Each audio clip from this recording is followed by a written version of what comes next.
As the full-scale invasion began, Ukraine, which held substantial reserves from the Soviet Union times, had never the same budget or inventory as Russia had, making it very difficult to try and defend with the same weapons but far fewer in numbers and less modern. But around 6 months into the conflict, everything was about to change. For the first time, Ukraine had a far more effective weapon system than Russia, with a range of around 80 kilometers,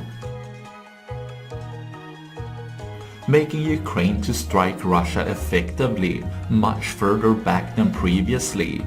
pushing Russia's logistics and resources further back, while having a much harder time protecting their high-value equipment within this range.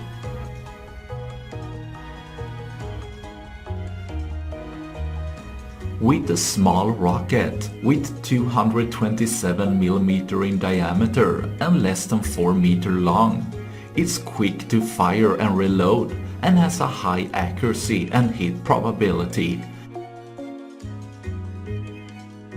even against Russia's anti-GPS equipment and their best air defense systems. With the HIMARS and M270 MLRS being able to carry 6 or 12 GMLRS rockets, having 200 pounds or around 90 kilograms in the warhead, making the system relies on high accuracy to make it so effective, with GPS and inertial navigation giving it around 3 meters in accuracy. Russia, which learned mostly by making mistakes, has never really solved their GMLRS rocket problem. As Russia's army needs multiple weapon systems to operate within the range of a GMLRS rocket, making it little they can do but to suffer a continuous loss rate. But Russia, which claimed to have some of the best air defense system in the world, have a few major problems which the GMLRS rocket exploit, with most of their system having problem detecting low observable targets, while having blast fragmentation warheads in their interception missiles, meant to detect and intercept aircrafts at great distance. With a small and short-range rocket causes the SAM system not only to misdetect the rocket,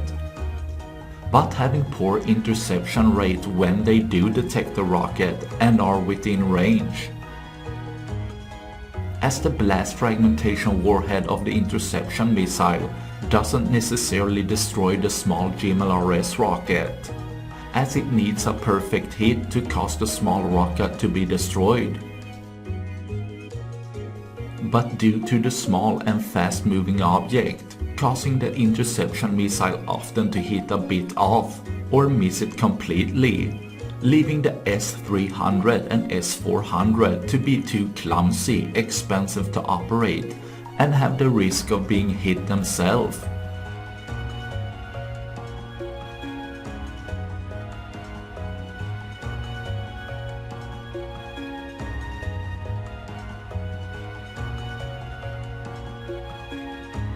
While the Thor, Strela and Panzer not having good enough radars to detect it adequately,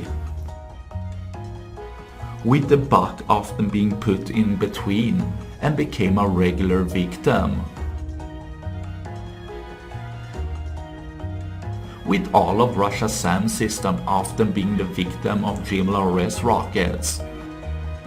while the S-300 and S-400 were more protected by the range away from the front line, which caused the attackers to destroy them instead.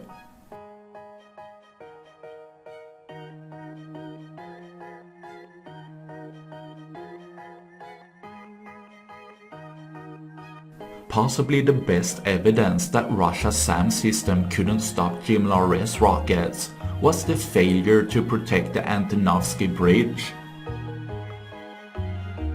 With the GMLRS rocket not being primarily meant for penetration, it was able to disrupt and cut the supply bridge in Kherson.